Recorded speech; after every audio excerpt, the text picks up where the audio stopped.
But again, this is dropping and placing, and this was again this was a lot of change from the 2019 rules. This was the big one about dropping from shoulder height. Now we're dropping from knee height. It's a fixed position. I think early on people had some issues with that, but then I think we've all figured it out now. So certainly this was a big one, probably one of the most noticeable ones, I think, as far as the new changes to the rules of golf. Definitely a top 5 change. So with that, we'll get started. Again, when we start these rules, remember, we have these purpose statements that lead off and show us, okay, what's the rule about? Again, they're not necessarily rule making, but it's just kind of the ethos of the rule. And here we cover purpose of the rule. Rule 14 covers when and how the player may mark the spot of a ball at rest and lift and clean the ball, and how to put a ball back into play so that the ball is played from the right place. When a lifted or moved ball is to be replaced, the same ball must be set down on its original spot. When taking relief or penalty relief, a substituted ball or the original ball must be dropped in a particular relief area. A mistake in using these procedures may be corrected without penalty before the ball is played, but the player gets a penalty if he or she plays the ball from the wrong place.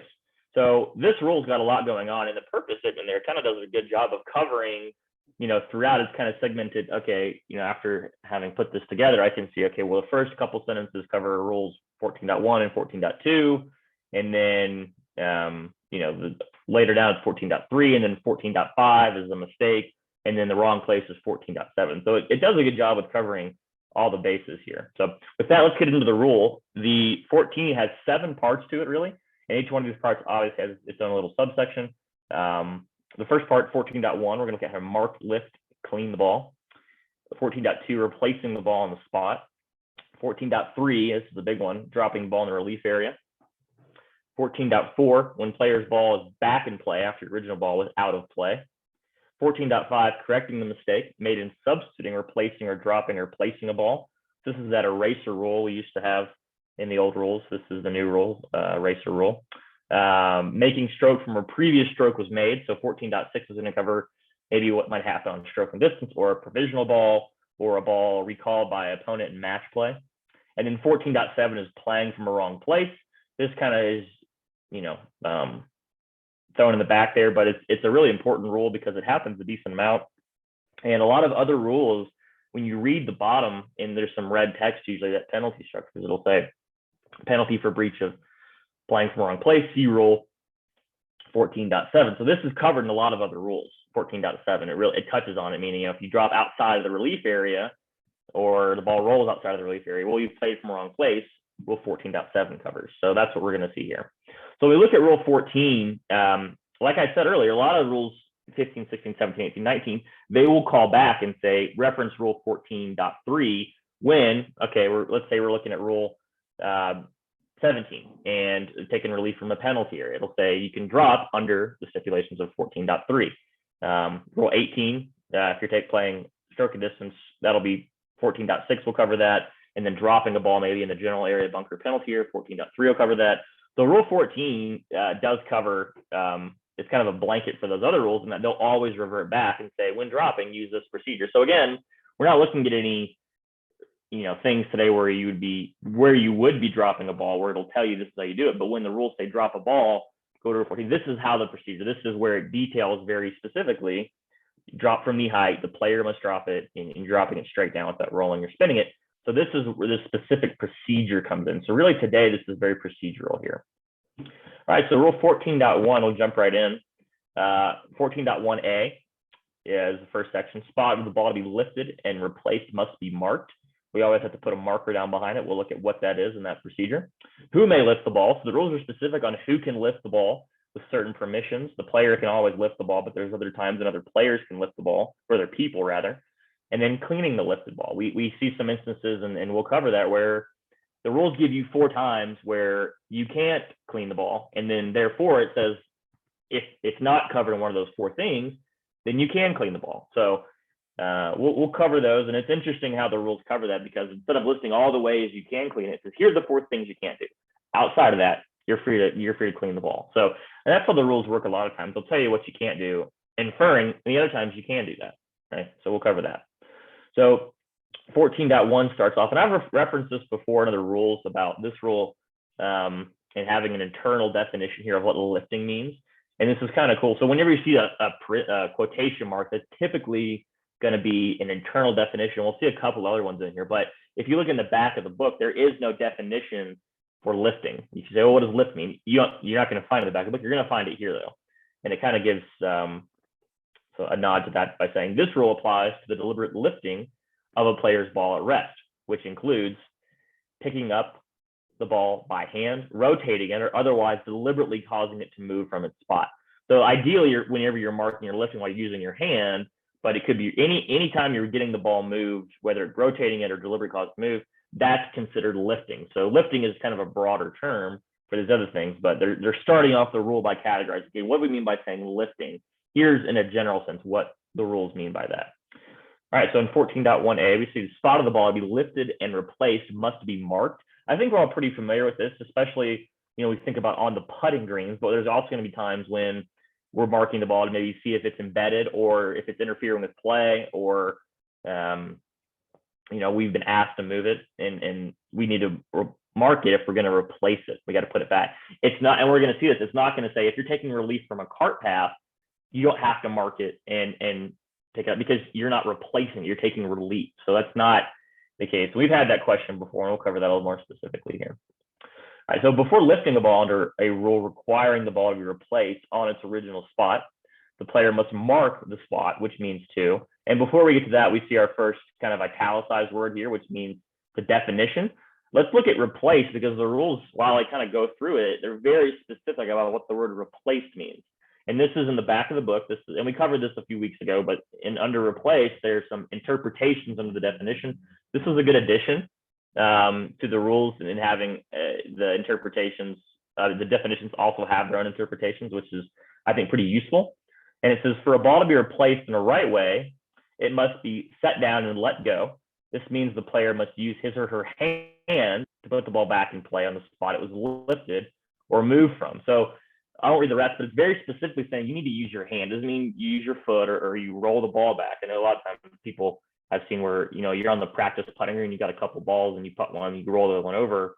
Again, obviously on the practice putting green, but on the golf course, you need to set, this is how you need to set it down. This is what the rules are saying. By hand on a spot, letting it go so that it stays at rest on that spot. So the rules are very, very specific and go into great detail about how to even put the ball back. So here's exactly what you have to do. So it's back to the rule. It says the player must mark the spot, which means to place a ball marker right behind or right next to the ball, or hold a club on the ground right behind or right next to the ball. This isn't new necessarily, but it's more in the rule now than it was prior to 2019. It's saying, and I do this a lot when I play, I just put the toe of my club right behind the ball on the putting green, pick it up, clean it up real quick, put it back down. That's totally fine. You can do that. Hold a club on the ground right next to or behind the ball. So if the spot is marked with a ball marker after replacing the ball, the player must remove the ball marker before making a stroke. So you can't have the ball marker be behind there and you make a stroke with it in order to help you line up or something. That's not going to be okay. It says if the player lifts the ball without marking its spot, marks its spot in the wrong way, or makes a stroke with the ball marker left in place. So any one of those three things are categorized here. So again, let's look at mark, and that's an italicized term we kind of skipped over, but let's look at that more closely here. Jump ahead to the definition of marked. It says to show the spot of the ball where a ball is at rest by either placing a ball marker right behind or right next to the ball, or holding a club on the ground right behind or right next to the ball. This is done to show the spot where the ball must be replaced after it is lifted. So in this case, again, it's very specific on how to mark the ball. The rules are they really specify that. And in there it says ball marker, that's italicized within this definition. So let's look at what does ball marker mean. Ball marker is an artificial object and used to mark the spot of the ball to be lifted, such as a tee, a coin, or an object made to be a ball marker, or another small piece of equipment.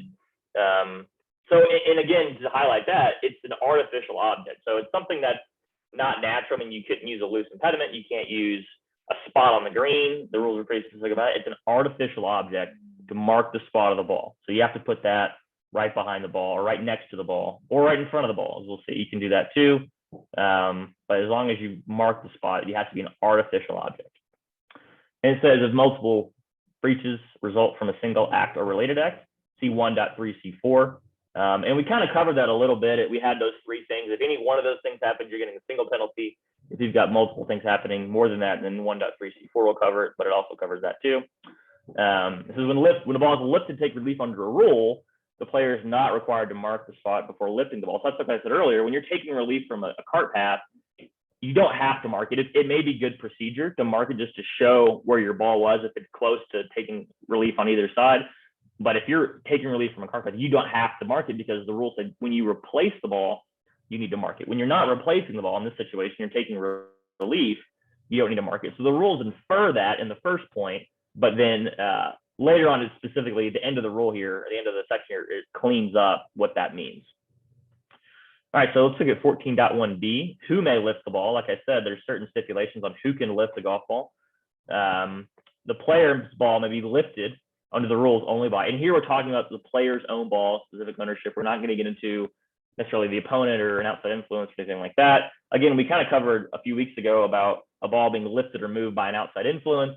That's covered by rule 9.6. We're talking about here, the 95% of the time where the player is the one lifting the ball, or the player is authorizing somebody to lift the ball. So the player's ball may be lifted under the rules only by the player or anyone the player authorizes, but such authorization must be given each time before the ball is lifted rather than given generally for the round. So this used to be what the caddy could do. So the caddy could do it. We're going to see in a minute that that's changed a little bit. But for instance, I could ask someone to say, hey, to my fellow competitor in stroke play, I don't really recommend this, but you can do that to say, hey, can you mark the ball for me? I'm going to clean up the bunker here that I just played out of. If you could mark it and set it aside, that'd be great. If you do that, then anything that person maybe does to breach the rules is now saddled on the player. So again, I would always recommend the player themselves marks the ball, but again, the player can authorize anybody each specific time to do that. The exception is the caddy may lift the player's ball on the putting green without authorization. And I wish it kind of added the caddy may mark and lift the player's ball on the putting green without authorization. Because when the player's ball is on the putting green, his or her caddy may lift the ball without the player's authorization. So here it's saying the player and the caddy kind of share a brain, meaning if I'm chipping up and I'm raking the bunker, but my caddy, they can go up and mark the ball to get it out of the way. I don't have to authorize that. We're on the same team, as it were, not the same side necessarily, but we're playing on the same goal. We're playing for my success, and that's fine if the caddy wants to do that on the putting green. This used to be where I had to give specific permission to the caddy every single time, just like that second bullet point. Now it's authorized. So the caddy can always mark and put their hands on the ball on the putting green. And then if the caddy lifts the ball without authorization when it is anywhere except on the putting green, the player gets one penalty stroke. There is a clarification on that where if it's obvious that the player is taking penalty relief or taking unplayable ball relief, the caddy could go get it if it's very obvious.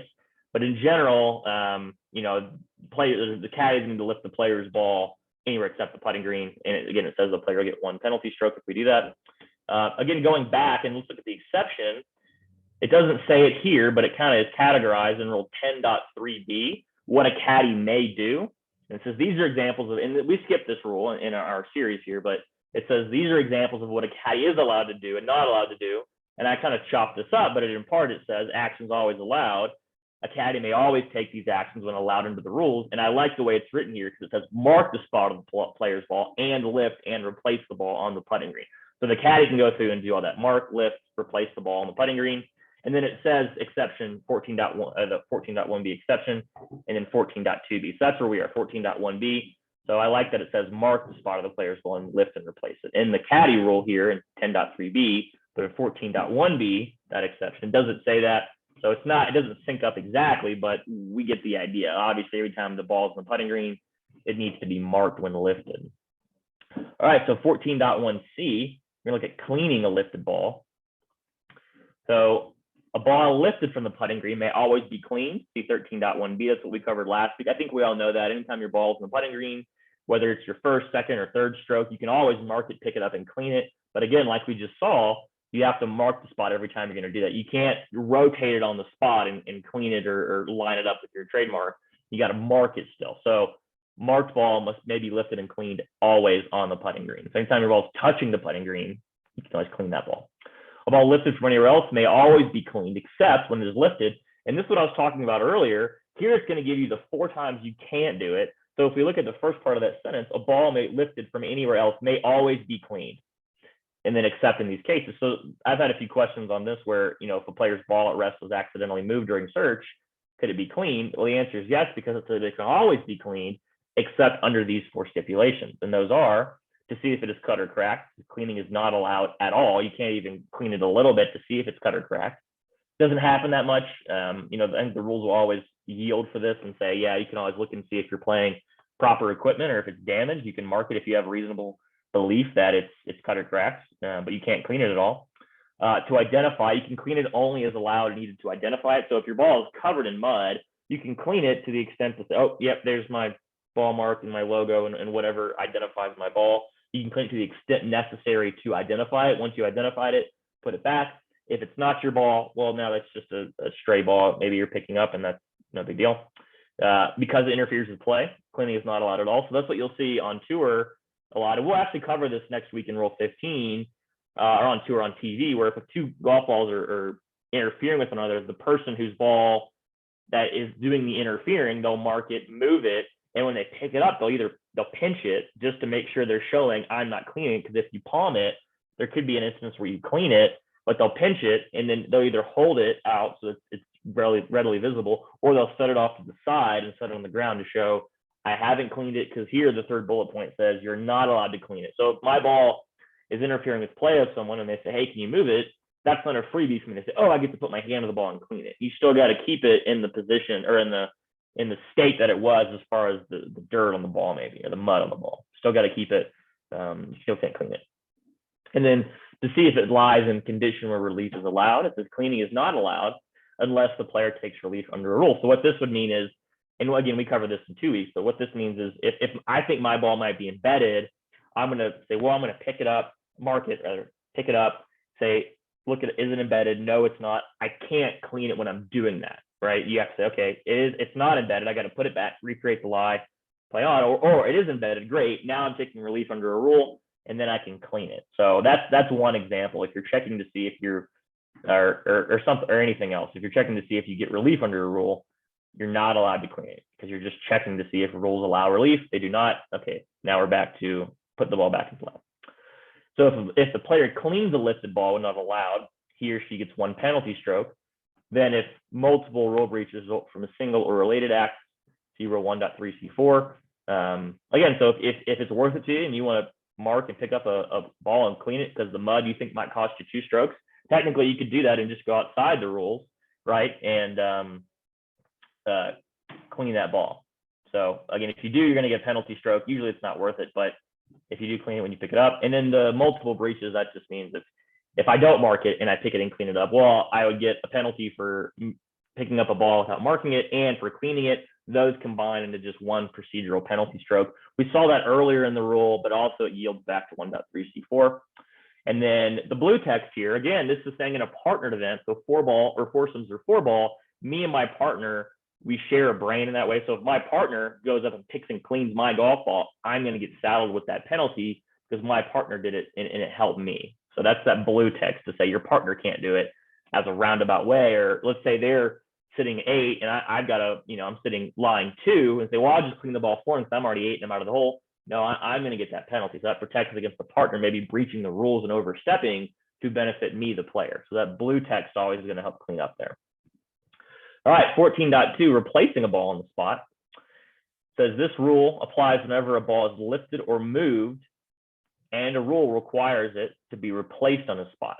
Right, so this could be your balls, like we covered in Rule 9, ball's lying in the fairway, another ball hits it and moves it a couple feet, replacing a ball on that spot. You're always going to be using the same ball in that case as long as the ball's not lost or anything, or didn't get knocked into a pond or something.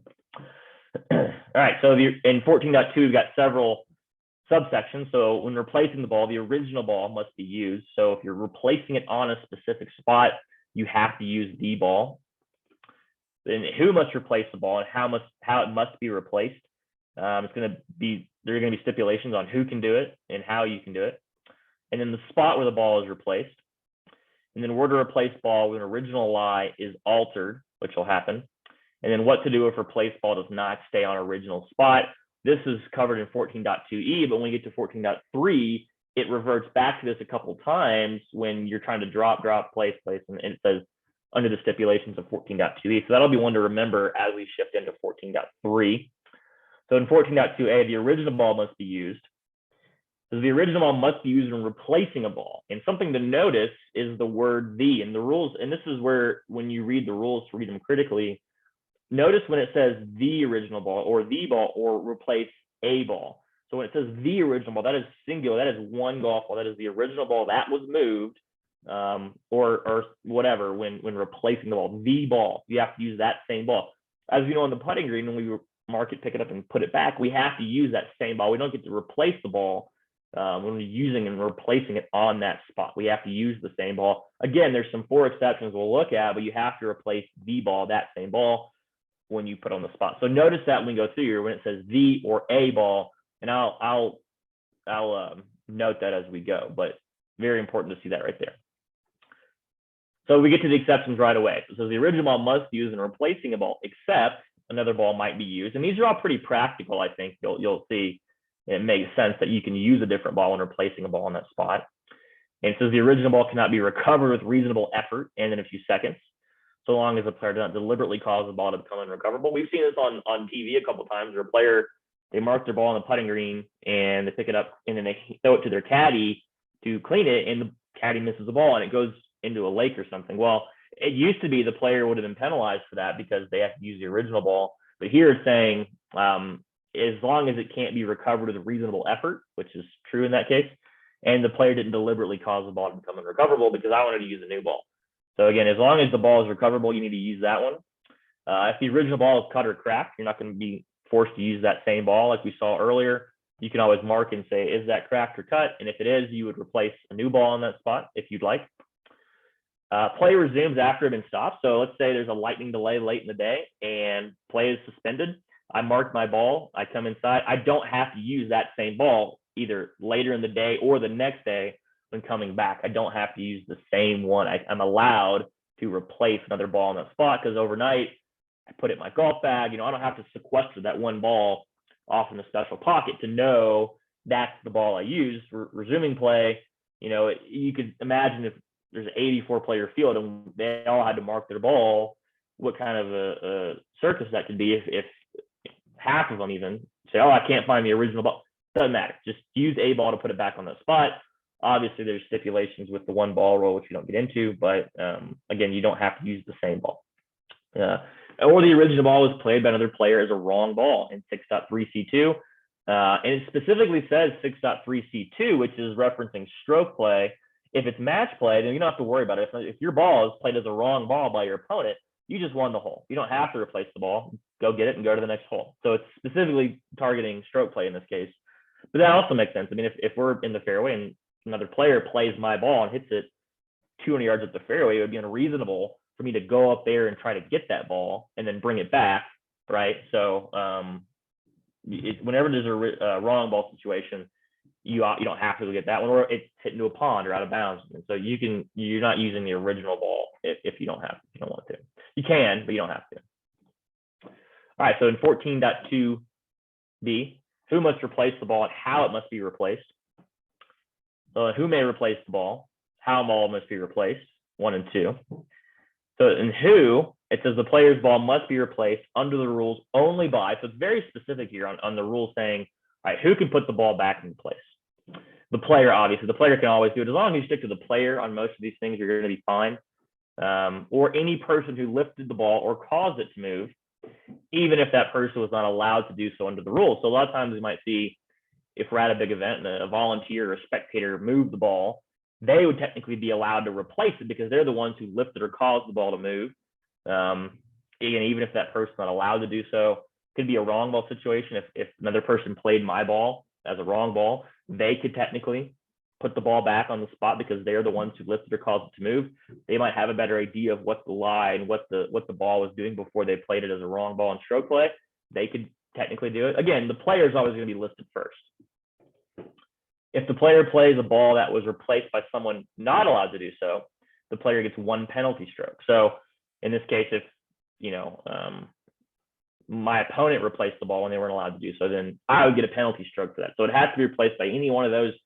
I don't even say two people, because the player plus any person, that could be a lot of people who lifted or caused the ball to move, but singularly, it's going to be either me or the player or the person who caused it to move. One of those people has to put it back, can have somebody else put it back. In 14.2b2, we have how ball must be replaced. So the ball must be replaced by setting it down on the required spot and letting it go so that it stays on that spot. So again, we're seeing some specific verbiage about how the ball can be replaced or must be replaced. Again, we saw that picture earlier of the player with their hand letting go of the ball on the spot that stays on that spot. Again, it's not saying anything about the hand, right? But it says, the ball by setting it down, which is inferring you're using your hand in that case. So it doesn't say it here, but again, it does say in replace. We see the definition here in italicized of replace there. So setting it down with your hand on the required spot and letting it go so that it stays in that spot. This doesn't mean you can press the ball into the ground maybe to keep it in that spot. That's not allowed either.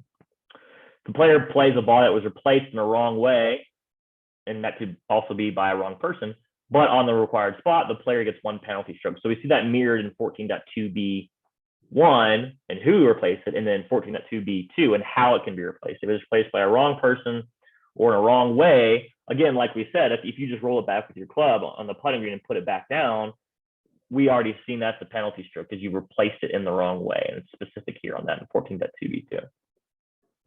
All right, in 14.2c, the spot of the ball, spot where ball is replaced. The ball must be replaced in its original spot, which if not known, must be estimated, except when the ball must be replaced in a different spot under rule 14.2d2 or 14.2e, which we do get into. Again, we see here the ball must be replaced on its original spot, and it's the ball because we're replacing it. And when we see replace, that means it was already in a position and we're redoing it, we're replacing it there, whether it was, again, an outside influence moved our ball, we're going to replace it on the spot that it owned. And we're again, original spot, original ball. So the verbiage here is kind of helping us figure out, we're using the same ball and replacing it on the same spot if it was known or virtually certain that it was moved. If the ball was at rest on, under, or against any immovable, obstruction, integral object, boundary object, or growing or attached natural object, the spot of the ball includes its vertical location relative to the ground. So again, we see some quotation marks here, and it's kind of giving us a little bit of an internal definition of what does spot mean.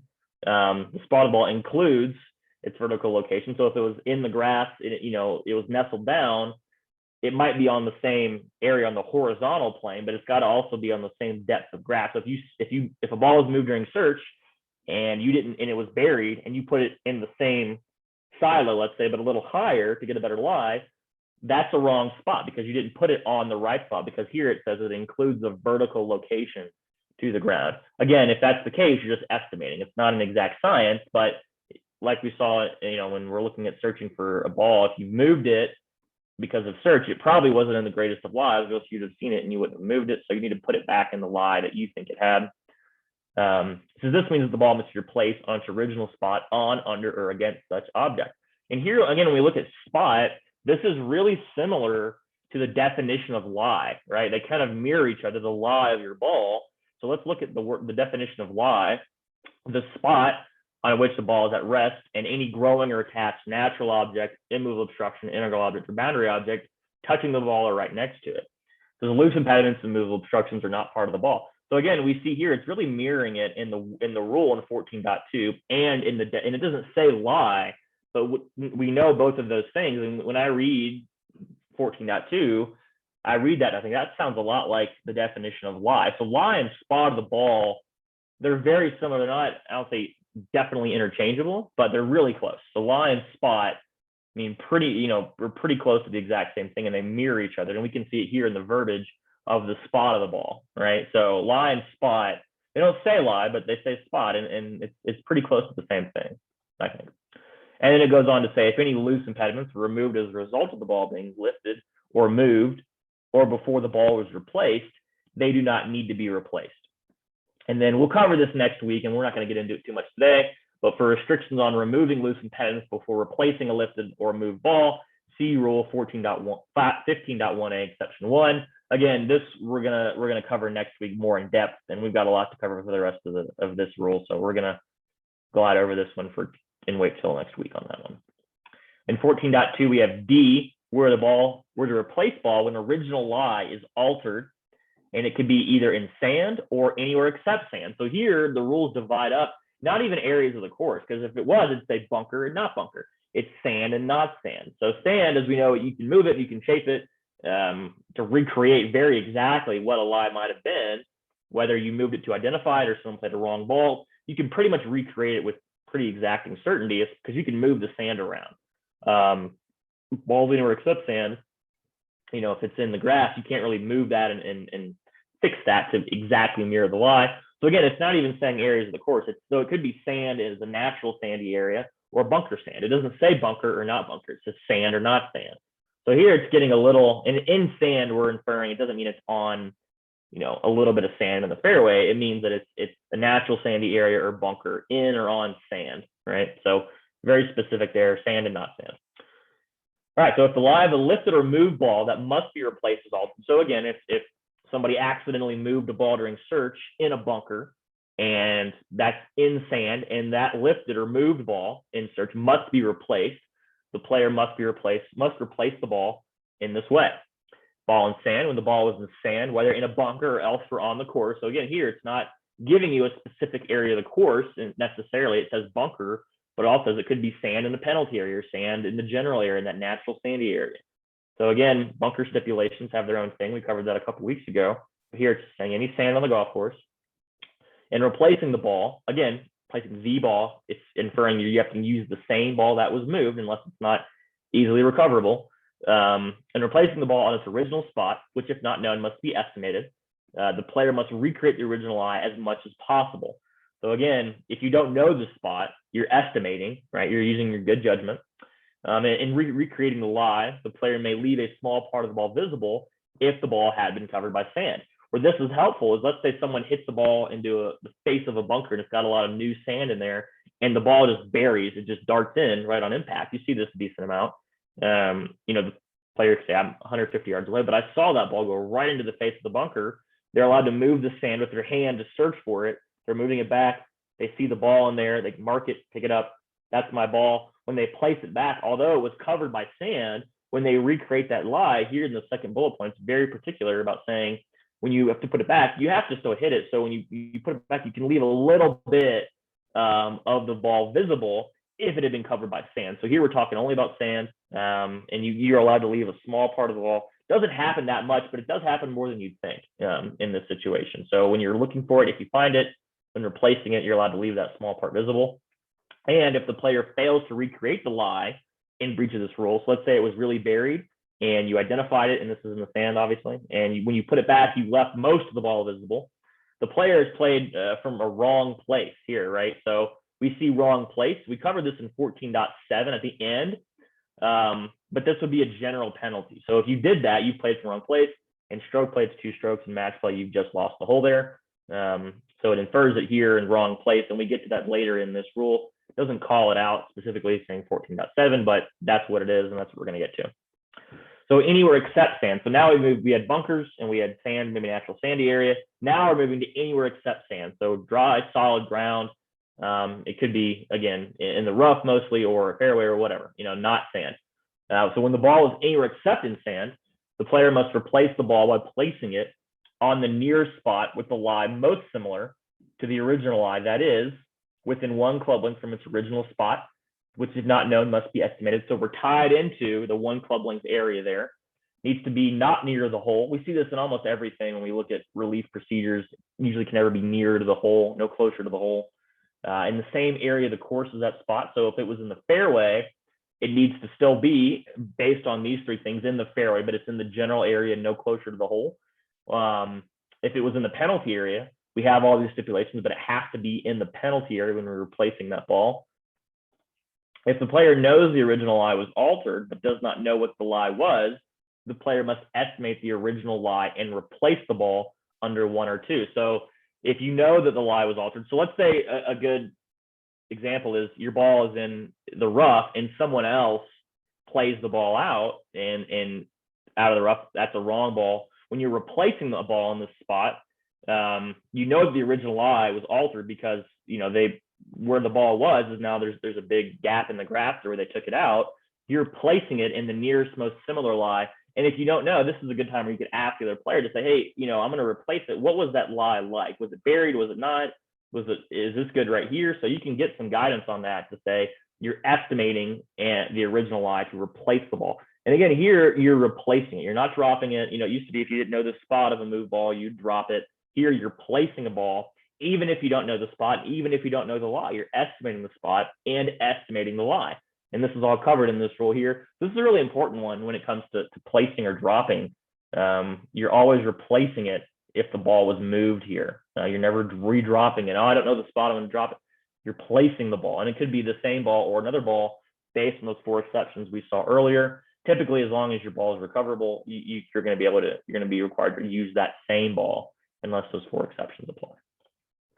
Again, so here it says, and this does not say you get, conversely to how we talk about relief areas, if we're going to see, when I have a relief area and I'm taking relief from an abnormal course condition, I have a really wide area to drop and play that ball when taking relief under an abnormal course condition. Here it's saying it's on the nearest spot. So while you have these 3 things within 1 club length of the original spot, not near the hole, and in the same area of the course, this doesn't mean you get to pick any area within 1 club length or any area not near the hole or any area not in the same area of the course. It's the nearest spot within those parameters. So we'll see here a good, interpretation for this is 14.2D2.1. And it says altered lie might be the nearest spot with most similar lie. So if a player's lie is altered when his or her ball is lifted or moved and must be replaced, the altered lie might be the nearest spot with a lie most similar to the player's original lie, and the player may be required to play the ball from the altered lie. For example, a player's ball comes to rest in a divot in the fairway. So we've got really nice grass and we have a divot. Thinking it is his or her ball, another player plays the ball, making the divot hole a little deeper. If there's no other similar divot hole within 1 club length than the original lie, the nearest spot with the most similar lie to the original lie would be the spot, the deepened divot hole. And this is a really, really good example, I think, because it's saying a deepened divot hole is more similar. If your ball was in a shallow divot, a deeper divot is more similar than having it on a nice patch of fairway or a nice patch of grass there. So it's saying nearest most similar lie within 1 club length. So this is a good example, kind of, outlining what the rule means there. Again, the important thing is the nearest spot within those parameters there. All right, so in 14.2E, what to do if replaced ball does not stay on original spot.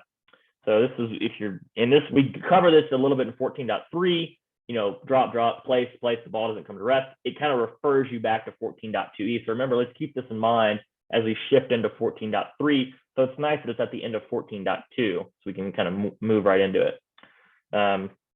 If the player tries to replace the ball, but it does not stay on its original spot, the player must try a second time. So replace it, it's on the potted green, let's say you mark it, lifted it, you replace it, doesn't stay, you're required to try a second time. Try it again, so 1 and then 2.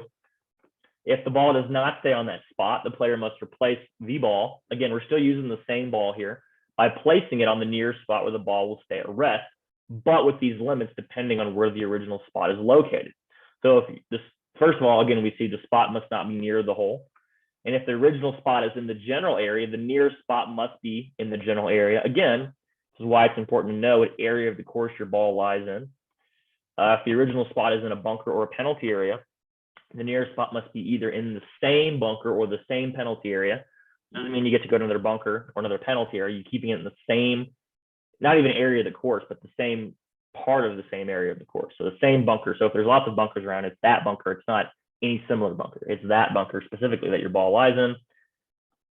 And the original spot is on the putting green. The nearest spot must be either on the putting green or in the general area. So if your ball is on the edge of the putting green and it's, let's say, embedded into a slope, and you marked it, lift it, and you replace it, it won't stay. You place it once, it won't stay. Place it again, it won't stay. Now you're searching for a spot, and that spot might be in the general area. It's the nearest spot either on that putting green or in the general area, whichever one's near and whichever spot it will stay at rest. Original spot is on the putting green or general area. And again, we have our cleanup here of playing incorrectly substituted ball from the wrong place in breach rule 14.2. that again kicks us to either 6.3b or 14.7a for a wrong place. And then again, we see the blue text in foursomes and four ball. The player's brain is connected, so the player or the partner, they can do anything the other one can do and will be penalized similarly. So if my partner breaches a rule for me, I would be penalized. And again, this is kind of inferring that the partner can always mark it, pick up the ball too, because they're again playing the same side. They're sharing the same brain. Makes sense. All right, so in 14.3, we've got dropping the ball in the relief area. So the original ball or another ball may be used. So we're going to see where you can change golf balls out here. And dropping.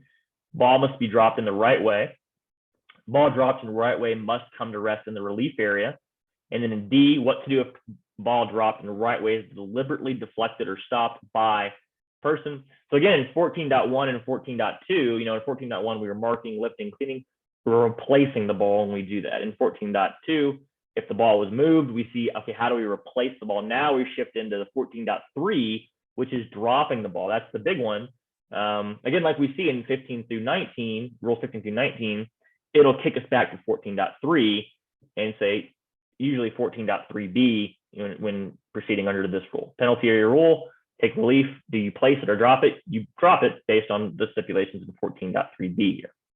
All right, so in 14.3, it starts off with this rule applies whenever a player must drop a ball and taking relief under a rule, including when the player must complete taking relief by placing a ball under rule 14.3c2.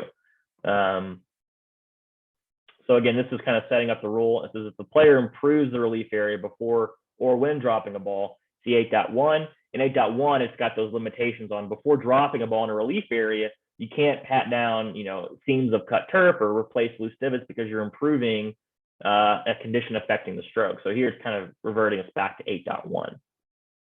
And again, this rule is only applicable when a player is dropping a ball and taking relief under a rule. So that'll come in handy here in a minute when we see that you can kind of change golf balls out because this is only the rule it's applying under. And 14.3a, so the original ball or another ball may be used. The player may use the original ball or another ball.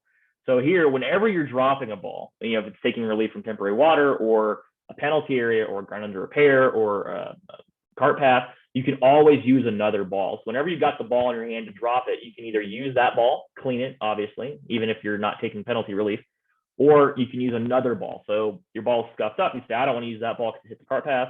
I'm going to use another ball and drop it. That's totally fine.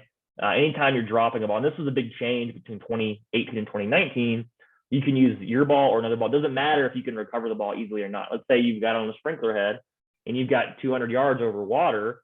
You want to change it and you're taking relief from the sprinkler. And you say, I don't think I can get this brand new golf ball over. I'm going to try it, but I'm going to use this older golf ball because I don't want to hit it in there. That's totally fine. You can do that. And it says this means that the player may use any ball each time he or she drops or places a ball under this rule. So this is where it's important to, like I said earlier we saw the ball, the original ball replaced. This is a ball. So you can replace a ball under this rule. So every time you're taking relief, let's say you drop it and it rolls out of the relief area, you can use another ball. Not that you would, but every time you did this, you could use a new golf ball because you're operating under rule 14.3. You can always use a new golf ball or another golf ball when dropping or replacing under this rule. So when we get to the drop, place, maybe you can't get it to stay on that spot. Every time you're moving the ball or putting the ball back on that spot, you could technically use a new ball. Typically, this is not going to happen. You're just going to keep using the same golf ball, but technically you could. Anytime you're using this rule, which we'll see about the placing, again, drops or places a ball under this rule. So when you're operating under 14.3, you can always use a new ball or another ball, your original or another ball. It's kind of unique to this rule here. All right, so in 14.3b, it says the ball must be dropped in the right way. And so here it's going to say there's a right way to do it and there's a wrong way. The right way has 3 or 4 stipulations you have to do, and this is the right way to drop. Anything outside of that would be considered the wrong way, and there's an unlimited amount of times you'd have to re-drop the ball. So here we're going to look at dropping it correctly in the right way. So in 14.3b1, it says the player must drop the ball. So you, the player, must drop it. The ball must be dropped straight down from knee height without touching the player or equipment. Again, that's knee height. That is a fixed position. It doesn't mean knee heights are higher. That was a little confusing to a lot of people, I think, when these new rules came out, is, I can do it above my knee. No, it's a fixed point in the same way that dropping from shoulder height is a fixed point. Dropping from your knee is a fixed point. And then ball must be dropped in the relief area. So we have a relief area and establish the ball must be dropped and land and come to rest in that relief area. So in 14.3b1, the player must drop the ball. So the ball must be dropped only by the player. Neither the player's caddy nor anyone else may do so. This is a little confusing because technically the partner could drop the ball, and that's okay. However, here that's the blue text at the end. So technically, if I'm off doing something, my partner could drop the ball for me. Here it's saying the player must drop the ball. It's a little confusing. We've gotten questions over that, but it says nor anyone else. Then again, it says, oh, but the partner can. So in general, 99% of the time, I really don't see it that much where a partner drops the ball for the player. The player is always going to be dropping the golf ball. So the caddy can't do it. Specifically says the caddy can't do it. And 2, the ball must be dropped straight down from knee height, again, fixed position, without touching the player or the equipment. The player must let go of the ball from a location at knee height. Again, that's a fixed position. So for me, my knee is about 22 inches. I'm going to drop it at thereabouts 22 inches every single time. I'm not a doctor, but there's on your kneecap's about this big usually, right? So there's a bottom, there's a middle, there's a top. You see it on TV a lot. If they zoom in, the player drops it a little bit above or a little bit below their knee. That's okay. They're getting it to that knee position, and it's thereabouts. It's knee height. Again, so if someone drops it, if I drop it from 23 inches, that was an inch higher than your middle of your knee. Again, that's knee height. Your knee's got a pretty wide width. It's not necessarily a very fixed point, but if I drop it from waist height, that's certainly not knee height, and I've dropped the ball in a wrong way, or rather not in the right way. 14.3b2 goes on to say, the ball must fall straight down, that the player throwing, spinning, or rolling it, or using any other motion that might affect the ball will come to rest. So you just got to open your hand, let it go, let gravity and let the natural forces act on that golf ball. And the ball does not touch any part of the player's body or equipment before it hits the ground. So it's very specific. So I can't drop it and it'll land on my foot. I've dropped it in a wrong way in breach of 14.3b2. But afterwards, and we're going to see this in a minute, afterwards, if it accidentally bounces and hits my foot or my equipment, which could be my tee or something else, then that's fine. But again, it has to go from hand to ground exactly. Anything after that is going to be, anything after that's going to be, sorry, I got a dog here. Anything after that's going to be, anything after that's going to be, okay, as long as it's accidental. All right, knee height means the height of the player's knee when in a standing position. So like I said,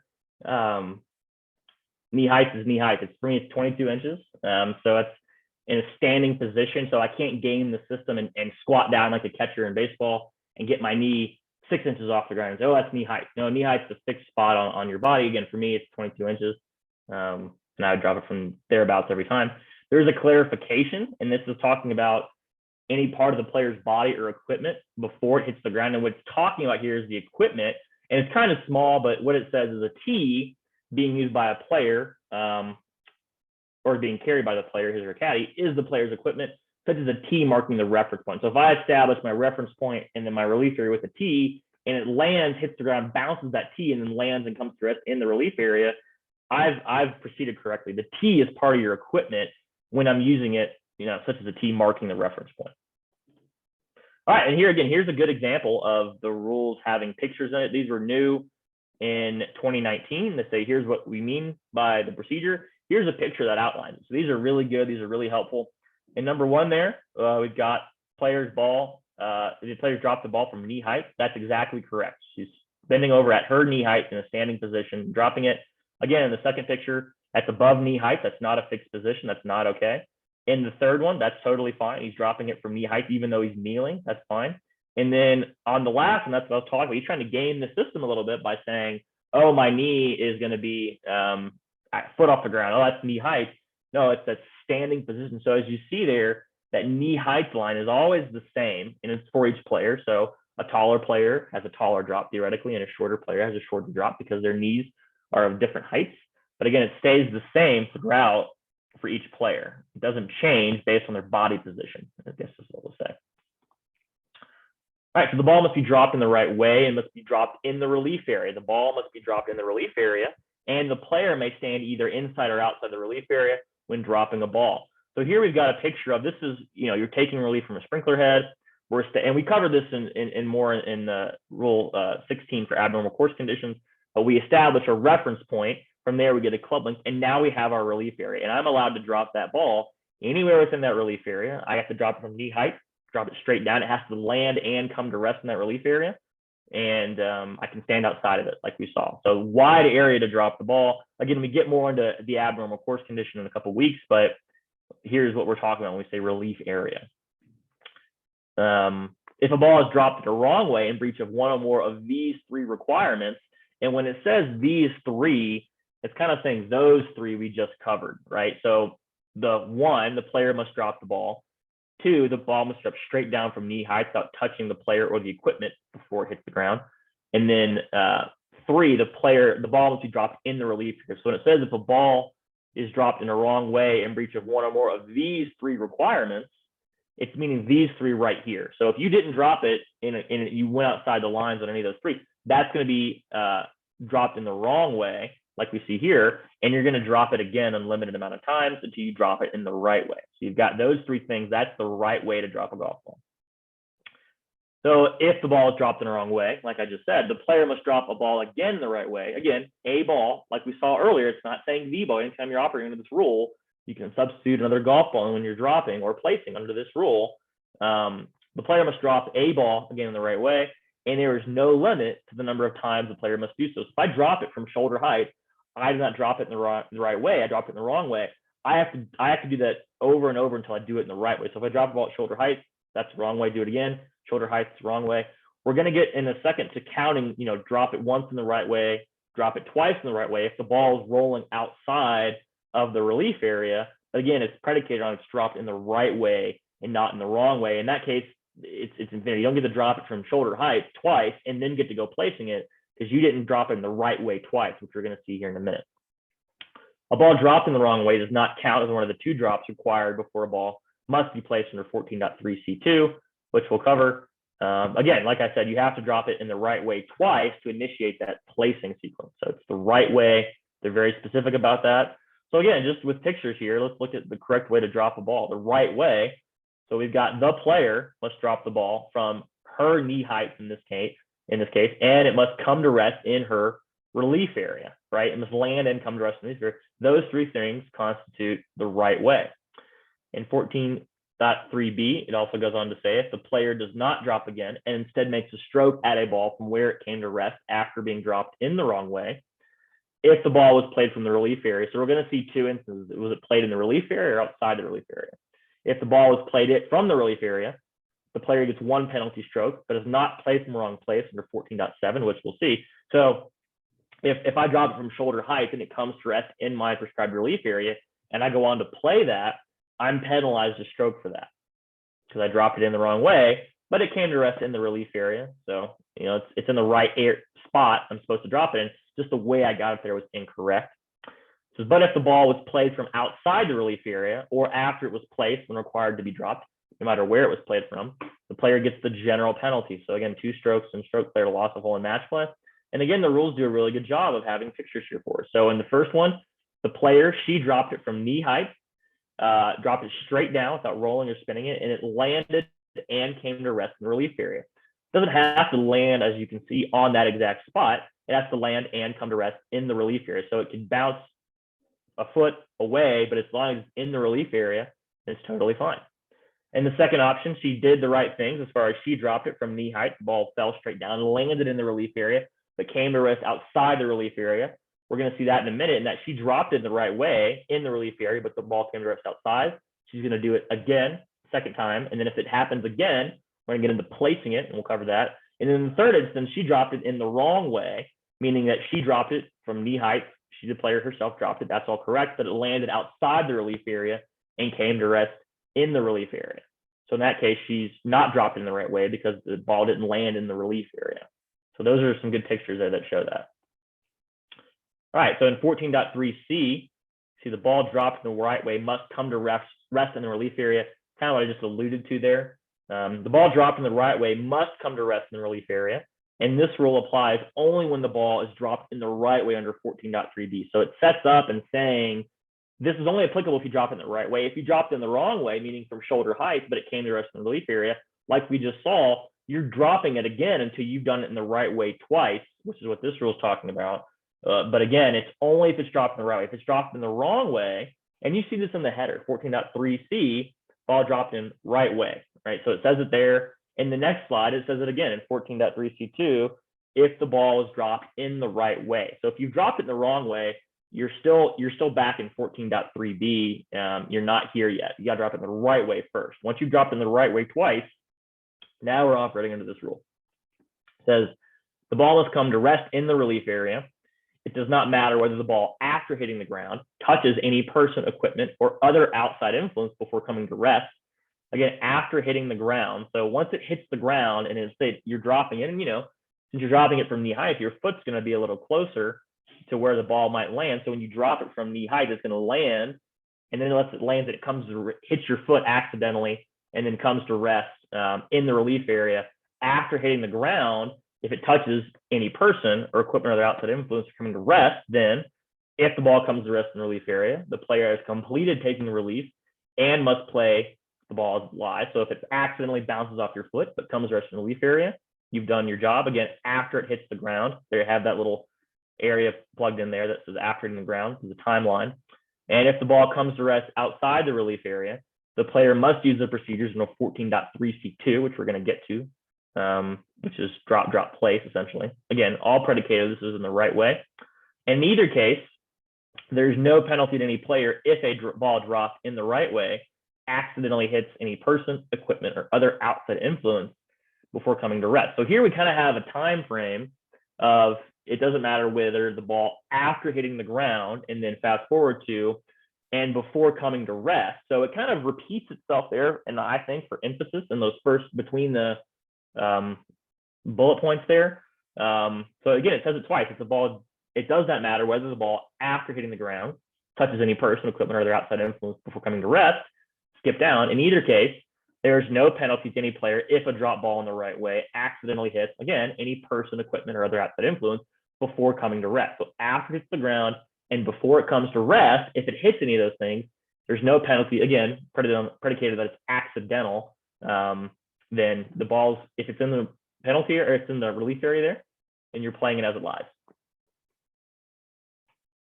The exception here in 14.3c is when ball dropped in the right way is deliberately deflected or stopped by any person. For what to do, see 14.3d, which we cover here in a moment. So we'll get to that when we get to that.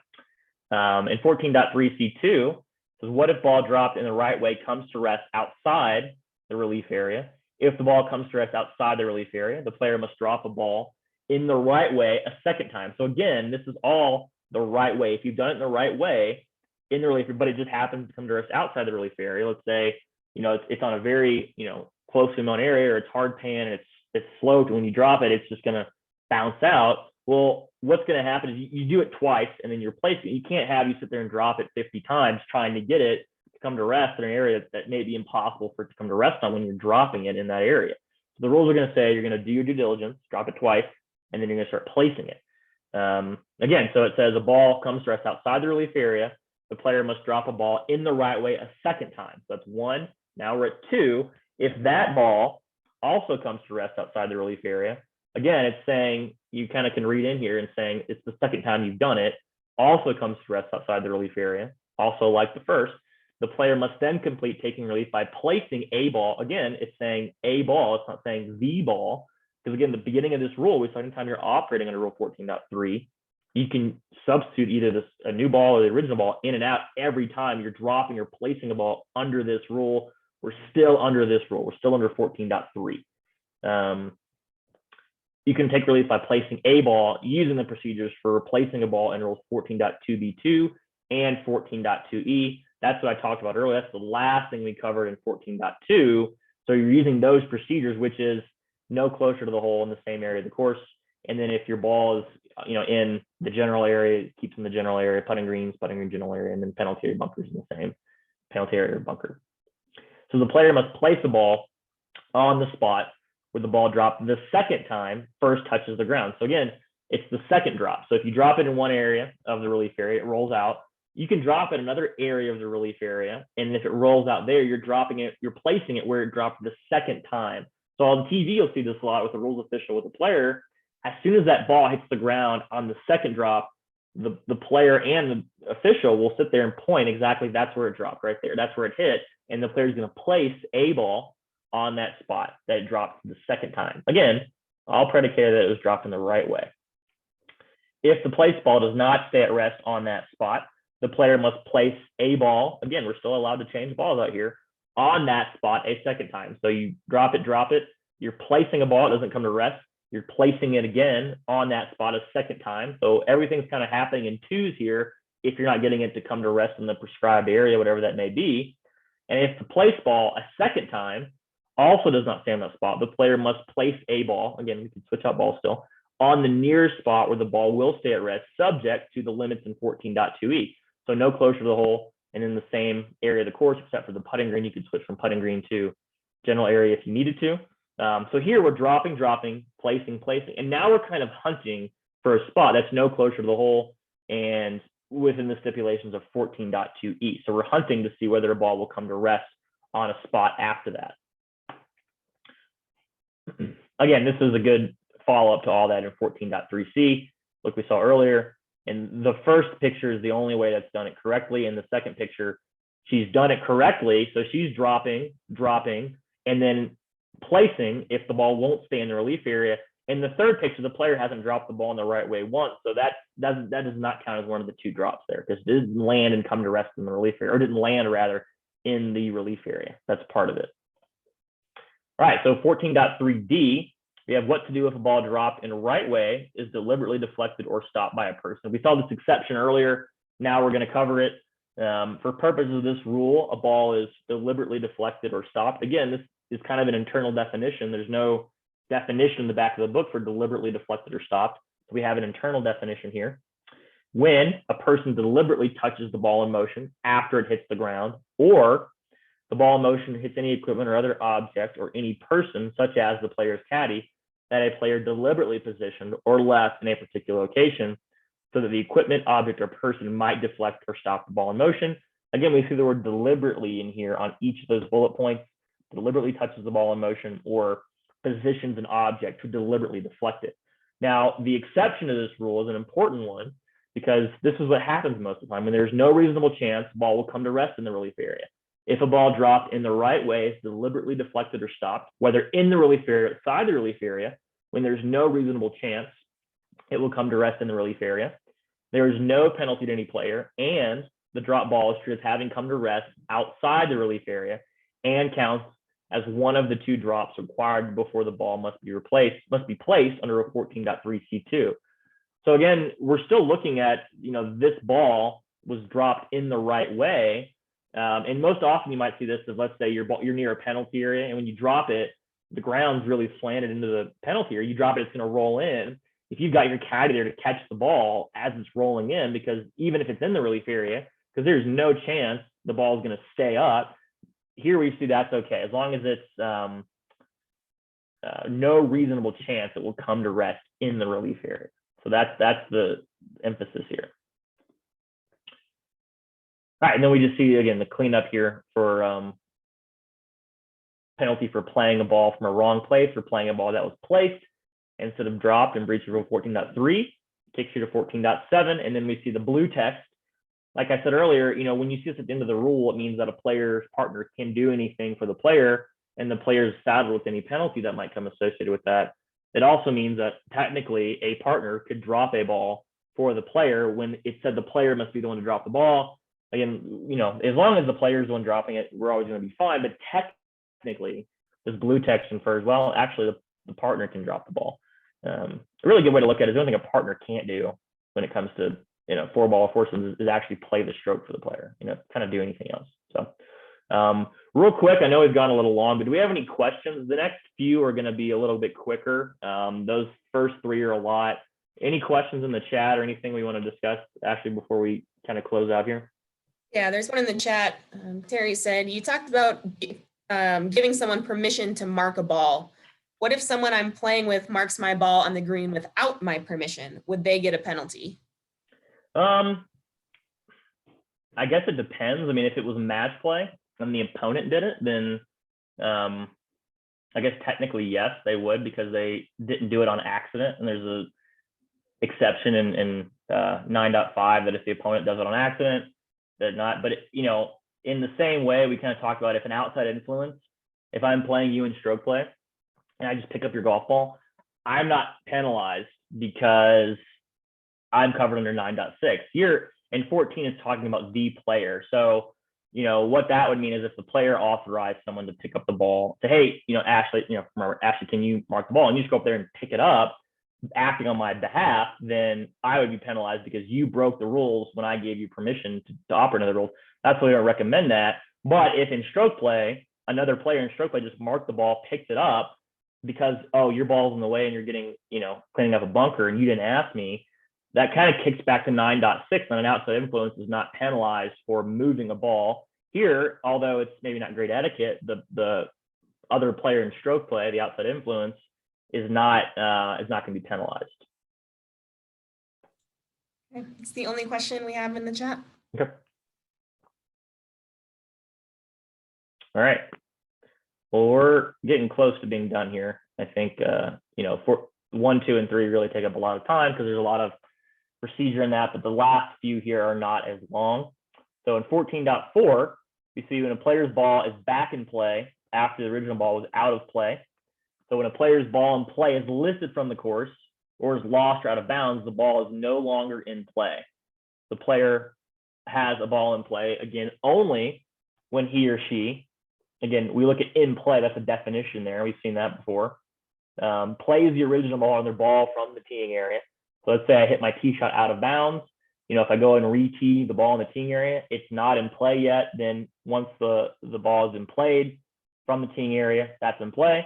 Or replace, drop, or place the original ball or another ball on the course with the intent for that ball to be in play. So intent is pretty key here. If you put a ball back, and it says a ball, it doesn't say, it says the original ball or another ball. If you put any golf ball back on the course with this ball is in play, that ball is in play. You intended to put it in play there, that's in play. If the player returns the ball to the course in any way with the intent for it to be in play, the ball is in play, even if it was, again, the intent for it to be in play.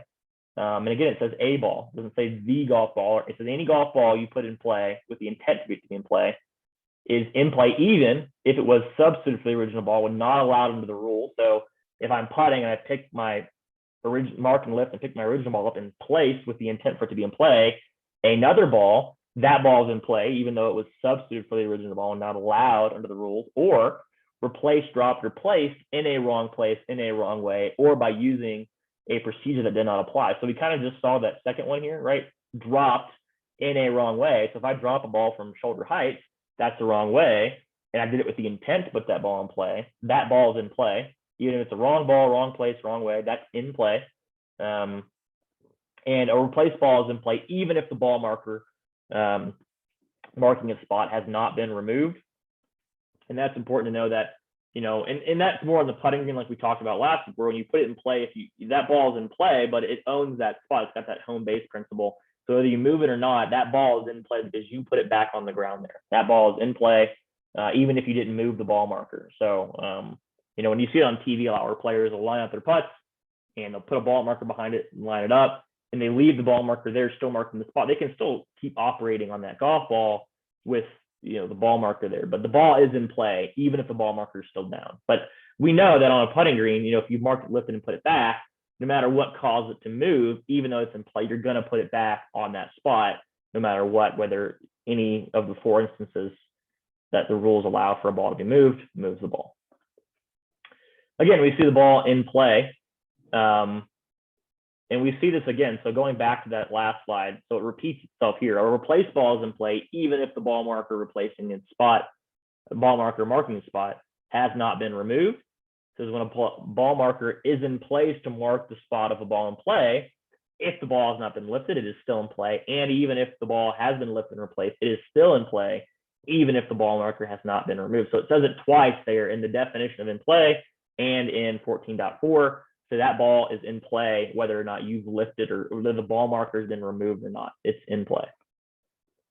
And we saw before that, way earlier in the rule, that if you make a stroke with the ball marker left in play, left in position, you're penalized a stroke. So in 14.5, we have correcting the mistake made in substituting, replacing, dropping, or placing a ball. And it has 14.5a, a player may lift a ball to correct the mistake before the ball is played. So if I drop the ball in the wrong way from shoulder height, I can correct that mistake. B, when the player may change to a different rule or relief option when correcting mistake and taking relief, or there are no penalties for a ball lifted to correct a mistake. All right, so if, again, I drop it from shoulder height and then I cause it to move maybe, then there's no penalties for when I correct that mistake.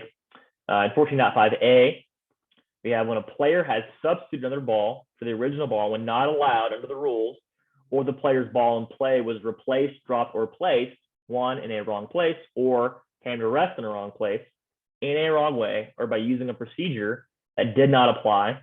The player may lift the ball without penalty and correct the mistake, but this is only before the ball is played. So a good example is in that first part, again, when a player has substituted another ball for the original ball not allowed under the rules.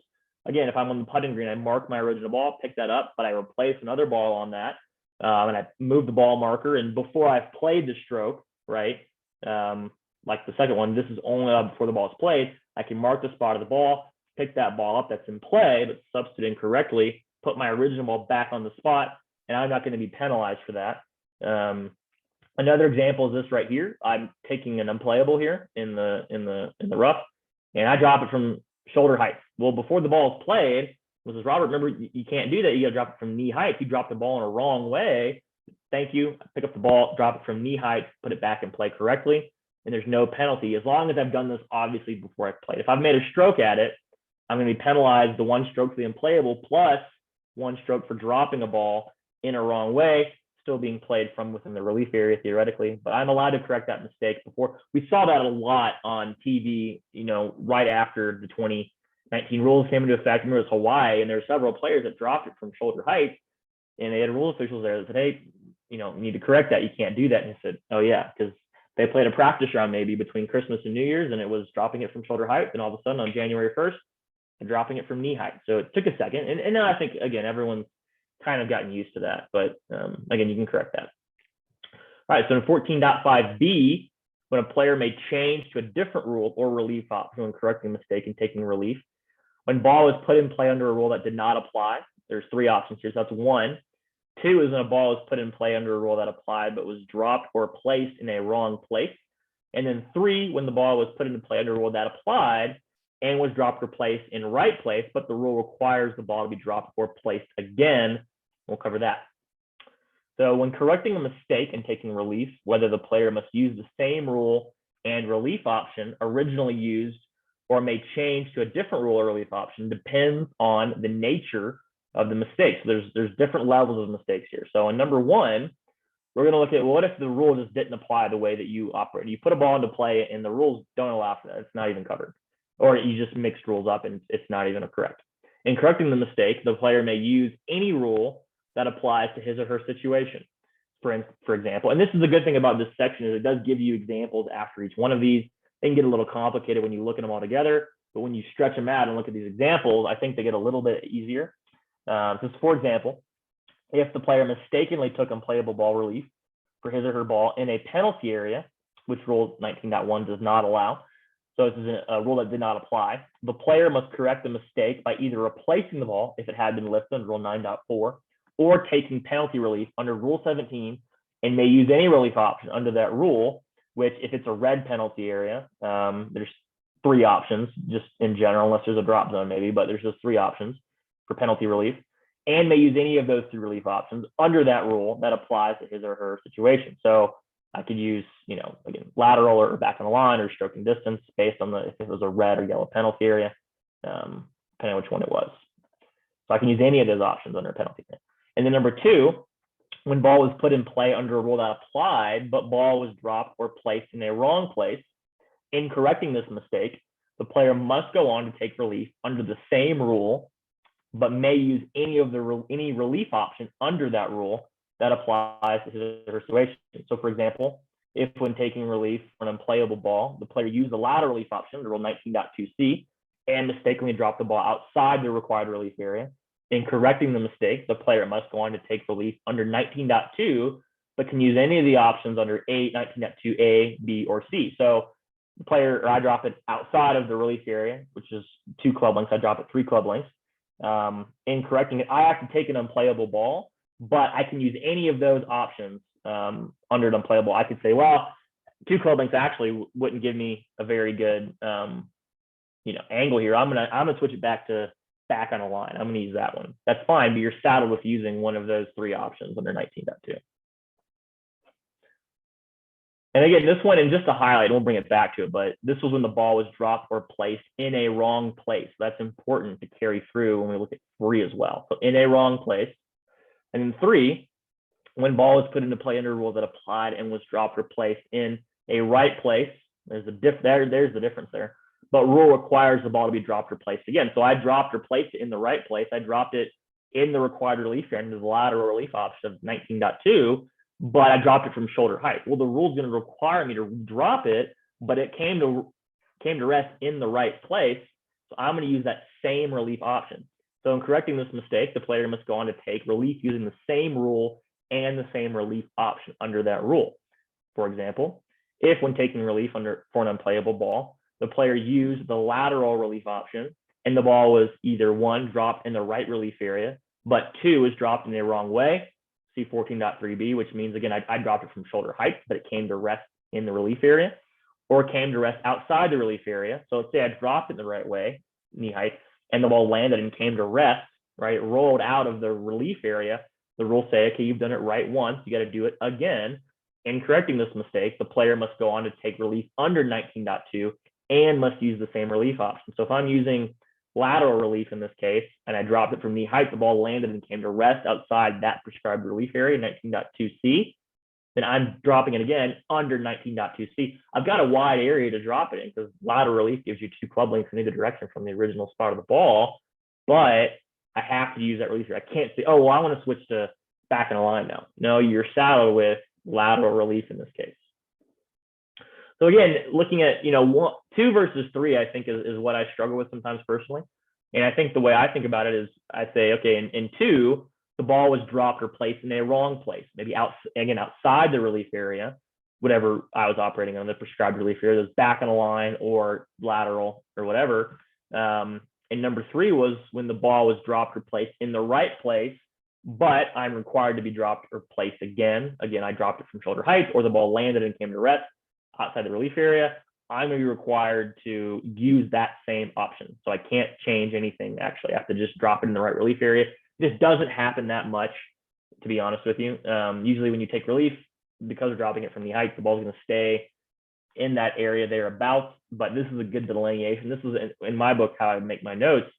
I write wrong place, right place. That's the difference between those 2. So it's a little complicated, but this is how I help, in my mind, separating. All right, then 14.5c, we have no penalties for a ball lifted to correct a mistake. When a ball is lifted under Rule 14.5 to correct a mistake, so again, if I dropped it from shoulder height and before I played it and it's in the relief area, someone says, hey, Robert, remember, you got to drop it from knee height. Okay. The player does not count any penalty for actions that were taken relating to that ball in play after the mistake and before it was lifted, such as for accidentally causing it to move. So I drop it from shoulder height, and then as I address the ball, I accidentally move it, and someone says, oh, Robert, remember, you got to drop it from knee height. Well, thanks. I just saved myself a penalty stroke, maybe. Pick up the ball, drop it from knee height. That ball is in play correctly now. But if those same actions were also in breach of a rule relating to the ball that was put in play to correct the mistake, such as when those actions improved a condition affecting the stroke for both the ball now in play and the original ball before it was lifted, the penalty applies to the ball in play still. So it could be, again, the line of play. Let's say I drop a ball incorrectly, but I go up and break a branch that's in my line of play to better, have a better flight toward the hole.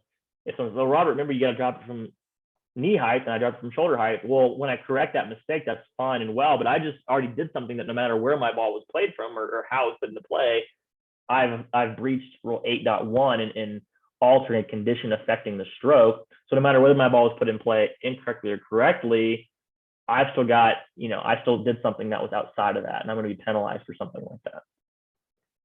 All right, so 14.6, this one's a pretty easy one, but it's really important actually because it comes into play in other rules. Like I said at the beginning, it could be a provisional ball, it could be a stroke and distance, it could be an opponent recalling a stroke. So 14.6 will come into play, and I think for the most part, this is pretty familiar. In A, we have the previous stroke made from the teeing area. In B, previous stroke made from the general area, the penalty area, or the bunker. And then C, when the previous stroke was made from the putting green. So this is all, when you look at A, B, and C lined up there, it's all previous stroke made from, previous stroke made from, previous stroke made from. So again, we've got the 5 areas of the course here, and the general area, penalty area, and bunker all lumped together. And this is when you're putting a ball back in play. Again, when you're required to play from where the previous stroke was made. So in 14.6, this rule applies whenever a player is required or allowed under the rules to make the next stroke from where the previous stroke was made. That is, for instance, taking stroke and distance relief or playing after a stroke that is canceled or otherwise does not count. So we're replaying the stroke, and this could be, again, under a lot of reasons. So how the player must put a ball in play depends on the area of the course where that previous stroke was made. Like we just saw in 14.6 A, B, and C, it divides the 5 areas of the course into 3 groups there. In all of these situations, the player may either use the original ball or another ball. Obviously, if I'm taking stroke and distance because I just hit my original ball out of bounds, I don't need to go get that original ball. Or if I'm playing a provisional ball, I certainly wouldn't go get the original ball. I would play the provisional ball. So you don't have to use the same ball, obviously. Even if the ball is easily recoverable. I mean, let's say I putted out a turn, my opponent recalls that putt, I would use the same ball or another ball. Doesn't matter. But typically in that case, you probably use the same ball. In 14.6a, it says the previous stroke was made from the teeing area. This one's pretty easy. The original ball or another ball must be played from anywhere inside the teeing area and may be teed. So rule 6.2b applies, meaning again, the teeing area, if I'm playing the blue tee markers, I've got the line in between the 2 blue tee markers and 2 club lengths behind me. That is the teeing area. That's the square box there. And 14.6b, again, general area, penalty area, and bunker, those 3 areas of the course are lumped together. The original ball or another ball must be dropped in this relief area. Again, see 14.3, that's saying you're dropping now. Okay, 14.3 tells you how to drop it. We're going to start seeing that for the next month, really, when we're covering these rules. We're going to see a lot of parentheses 14.3, parentheses 14.3. It's going to tell you how to do that. The reference point is the spot where the previous stroke was made, which, if not known, must be estimated. So there's a spot on the ground.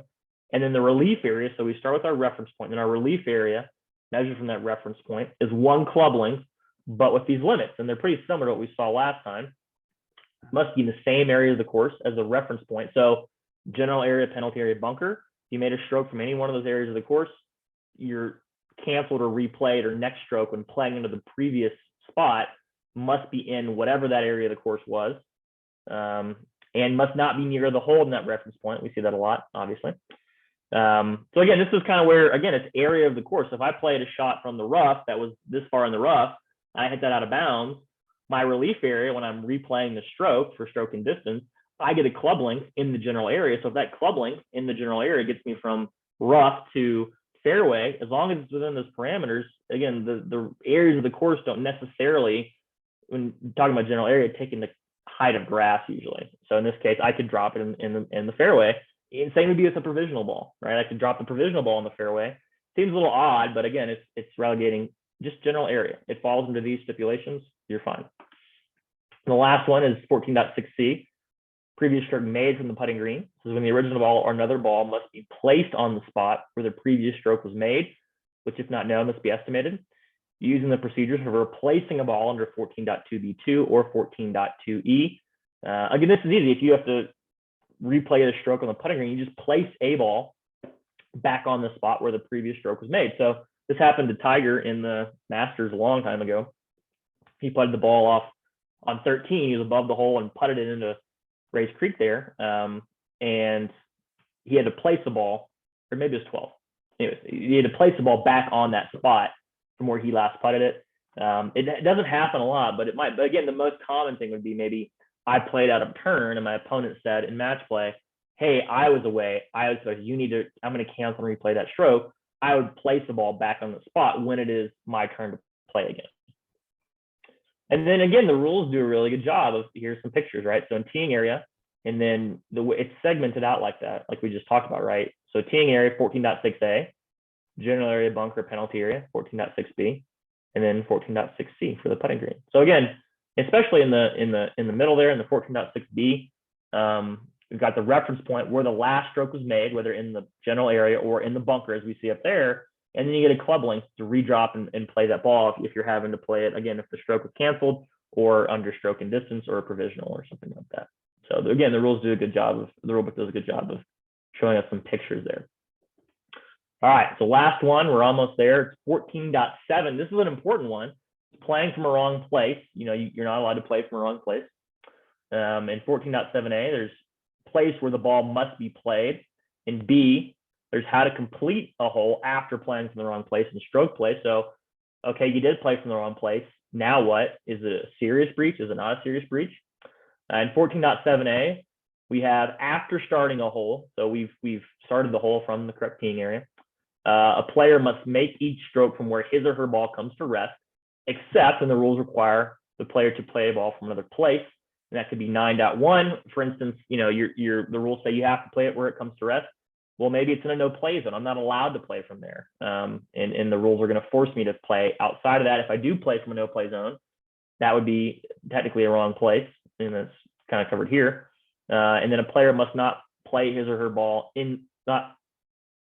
a player must not play his or her ball in play from a wrong place. So it's saying you can't play from the wrong place.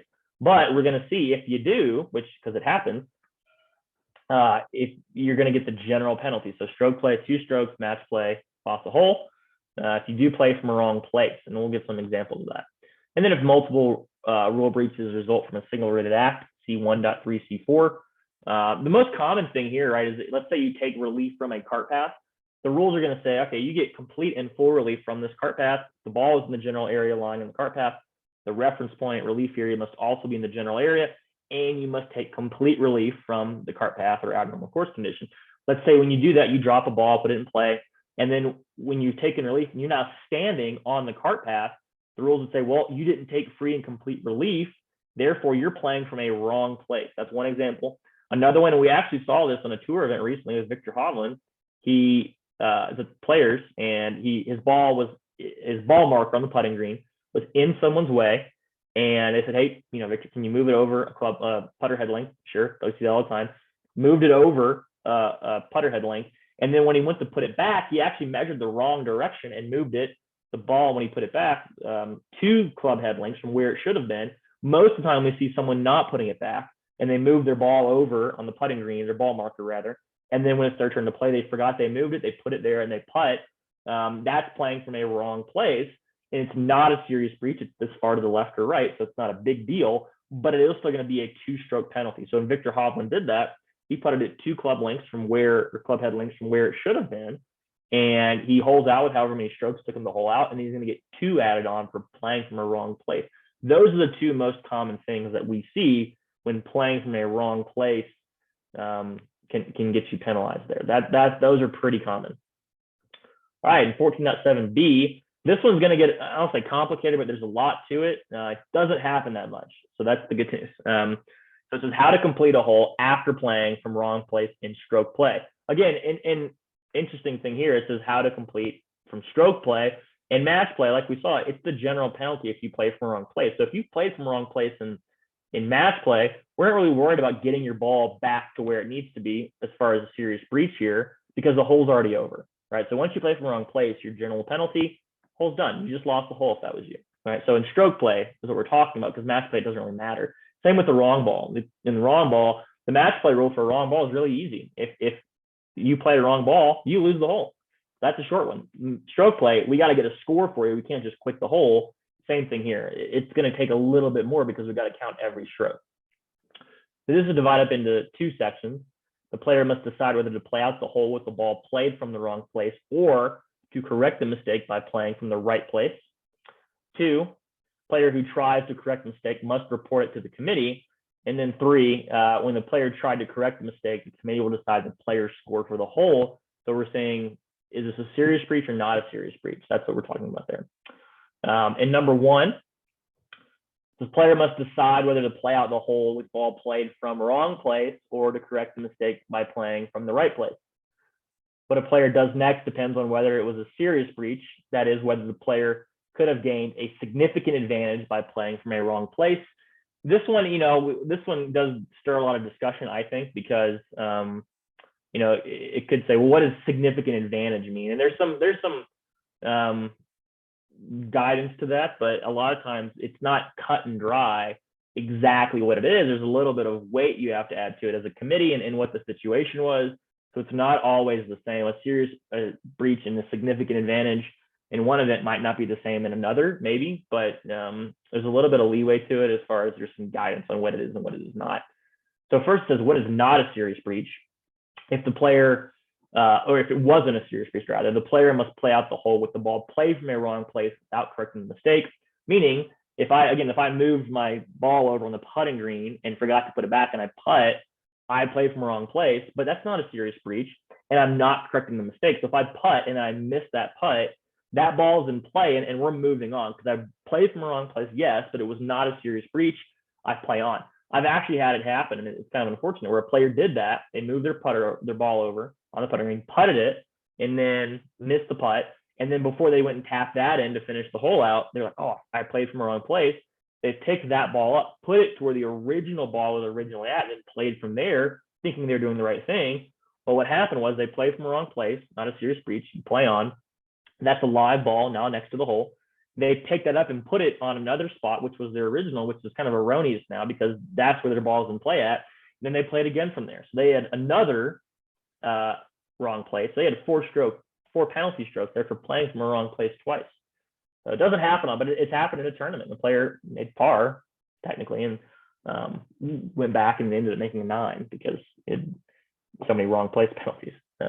So if you play from the wrong place, if it's not a serious breach, just keep moving on. A serious breach, and the player must correct the mistake by playing out the hole with a ball played from the right place under the rules.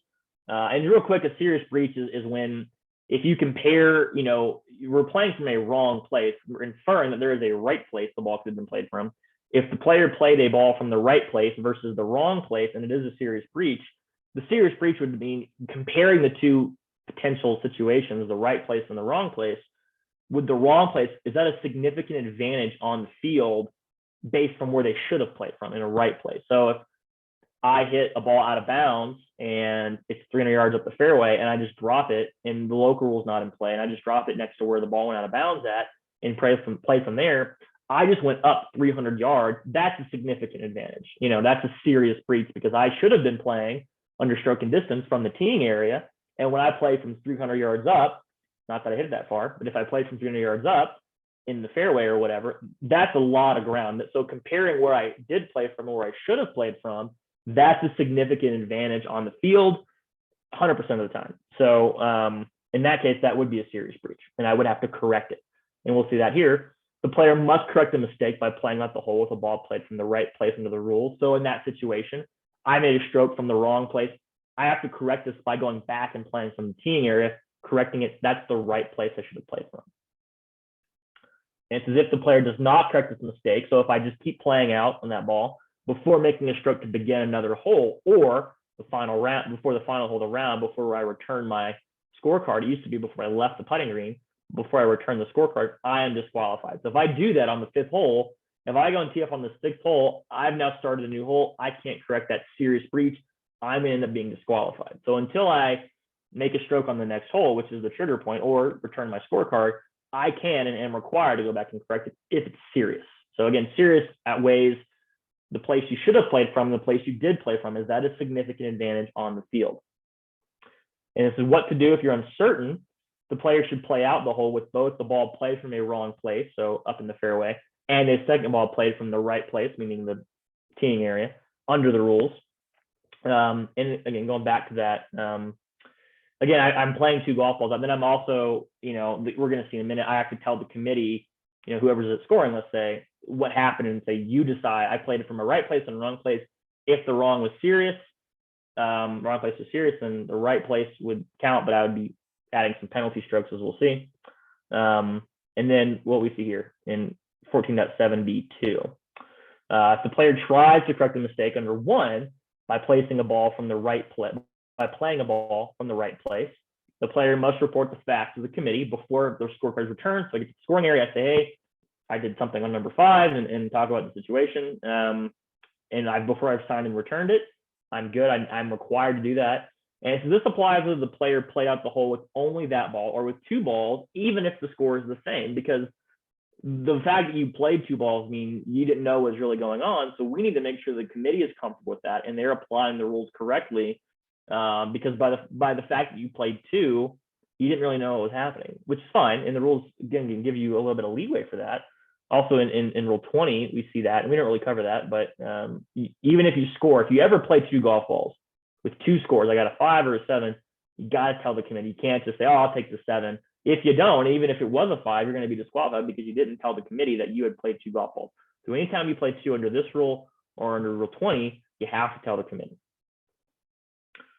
And that's there. If the player does not report the facts to the committee, he or she is disqualified. So it doesn't matter, same score, doesn't matter. You have to tell the committee if you're doing this. So when we look at when the player tried to correct the mistake, the committee is going to decide whether the player's score for the hole. So whether if it was a wrong place non-serious breach, that ball is going to count. If it was a wrong place serious breach, then that ball is not going to count. And the other ball that you played, the second ball, that's going to count. So the committee is deciding which score is counting based on the facts that you give them. So we have no serious breach. The score with the ball played from a wrong place counts, and the player gets the general penalty. 2 strokes, and again, specifically says 2 because again, we're only talking about stroke play here and match play, wrong place, and you just lost the hole if that's you, which means that 2 penalty strokes are added to the score with that ball. And if a second ball was played, all strokes with that ball, including strokes made, and any penalty strokes solely from playing that ball do not count. So if you played 2 balls and they say, well, the first ball you played, although it was a wrong place, it's not a serious breach, that ball counts. The second ball you played, that doesn't count at all. And we see that also again in Rule 20, where if you're playing 2, whichever one doesn't count, those strokes are disregarded, obviously, because you're playing the other ball now. If there was a serious breach, the score with the ball played to correct the mistake of playing from a wrong place counts, and the player gets the general penalty, 2 strokes, under Rule 14.7a, meaning 2 penalty strokes are added to the score with that ball. So you played from a serious breach, you played another ball, that ball was not a serious breach, but you played from a spot that was a wrong place, you're still going to get that 2-stroke penalty, but it's not serious, so you're still going to be able to score. And the stroke made in playing the original ball from a wrong place, any more strokes with that ball, including strokes made, any penalty strokes solely from playing that ball, do not count. And if the ball played to correct the mistake was also played from a wrong place, so if I am playing 2 balls and the first ball was a serious breach, and then, okay, I'm playing another ball, but that was the wrong place, but a not serious breach, again, a little complicated. If the committee decides that that was not a serious breach, the player gets the general penalty for 2 strokes, also under 14.7a, because that ball that was correctly played was not a serious breach. So the first ball played, if it was a serious breach, you're still going to get 2 for that. You play the correct ball. Well, okay, not a serious breach, but still a wrong place for some reason. And that's going to be 2 strokes added on. So it's 4 total. And again, 2 for playing the original ball from a wrong place and 2 for playing the other ball from a wrong place. So I can't really think of a specific example, to be honest with you, on this one. I've tried. But if you're playing 2 balls in the wrong place, no matter what, and if you serious breach, we're going to see you're disqualified. But if you've played out a ball that's not a serious breach in some form or fashion, you're going to be able to score. You might be get a pretty hefty penalty for playing from a wrong place, twice, one not being a serious breach, but you can still score. And if committee decides that this ball was a serious breach, the player is disqualified, meaning I played 2 balls. I'm going to see what the committee says. Those are both a serious breach, meaning I can't score with the ball, and I've played on or I've returned my scorecard. I'm disqualified because I have no ball that can count now. Neither one of the balls that I played is going to count. Again, I can't think of a great scenario that's practical and applicable to the situation. Just know that it is there if you get in a situation where you're playing 2 golf balls and one might be a wrong place serious breach. So with that, this rule is done. A lot in this rule. I know it was a longer seminar than usual, but this one's got a lot going on. It's very important because as you'll start seeing, and if you notice, a lot of rules always point either back or up to Rule 14, placing a ball under Rule 9 or dropping one under Rule 17. It's going to say C14.2 or C14.3. So there's a lot going on, and this is a procedural one in that it's going to interconnect to a lot of other rules. So with that, do we have any questions that I didn't cover or any just general things we want to talk about? No questions are in the chat, but if anyone would like to unmute, now would be a good time.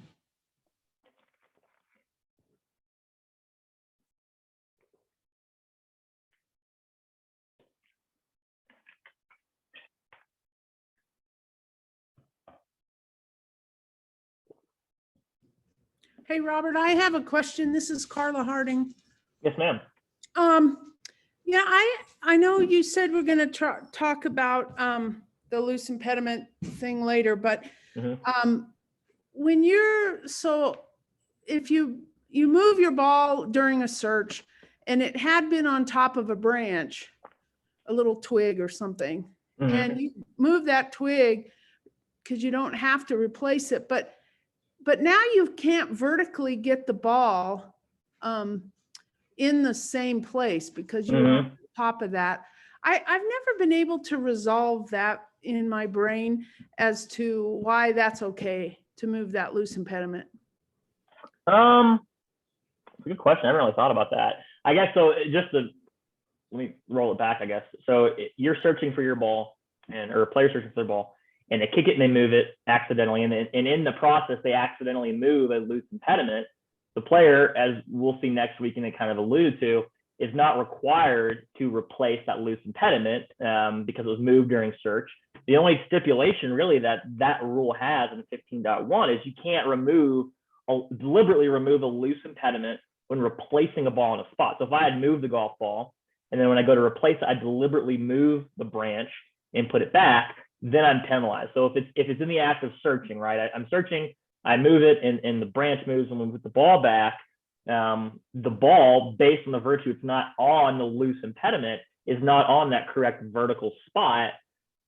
I guess the thing I would go to, and we kind of covered it today, is that, in recreating the lie, right, on a moved ball, you're putting it in the nearest, most similar lie to the original one within one club length, same area of the course, in the nearest possible spot. So if the loose impediment was affecting it in some way, whether lifting it up or pushing it down or whatever, we're not required to replace that loose impediment maybe. So you're just trying to get into the near spot that it wasn't. So if it won't stay up because the impediment was holding it up, you're putting it in the near spot where it might stay up. And if not, then you might be lowering it vertically on the ground. But again, the way I look at that is when you're replacing it back on a spot and you can't get it on that spot because the lie was altered by default of the search, and you put in the nearest, most similar lie.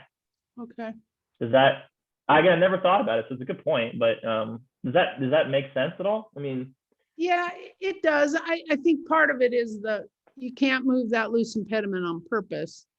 But, right, when replacing it, yeah. But if you didn't really know how your ball was positioned in regard to that loose impediment, you may have been able to move the loose impediment without moving your ball, or you may not have, but you don't know because you moved. Yeah, you kind of extinguish that situation, right? Because by moving it, you've, genie's out of the bottle. You can't get it really back in. Right. I think it just, if that happens, I think it would, and it feels like it should happen a lot because it doesn't seem too uncommon when you think about it, especially like in the fall, if there's a lot of leaves around.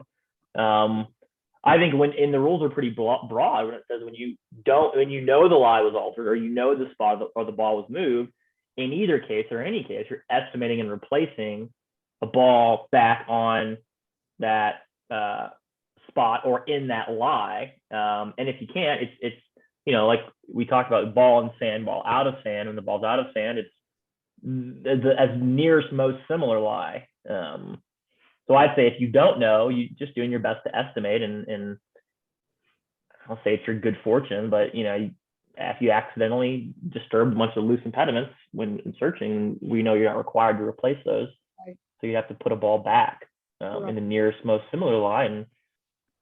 Again, like we saw too, if you're searching for the ball and you accidentally kick it, and a player says, well, can I clean that? It's like, well, this doesn't meet one of the 4 exceptions, so technically you can clean it. That's kind of their good fortune. It doesn't really feel right, but the rules don't address that specific situation. So I think given what we have, we would say, well, let's do our best to get it back there. And we don't have to use the loose impediments to recreate it. It feels like we should, but I don't see where, or can think where it would say to do that. You know what I mean? Yeah. Okay, I appreciate that. Thank you. Yeah, that's just my thoughts. I haven't never thought about it. That's what I would think. I like it. Mm-hmm. Do we have any other questions in there, Ashley? Nope. Cool. Well, again, thanks everyone for coming out. Sorry for the delay there. And we'll post this online, and then next week we'll be looking at Rule 15.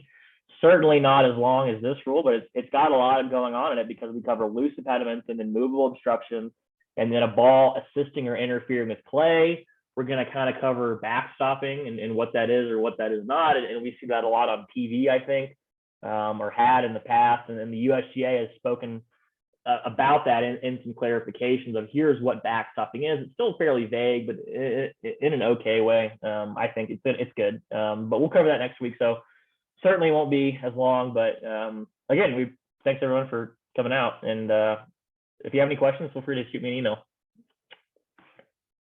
Bye.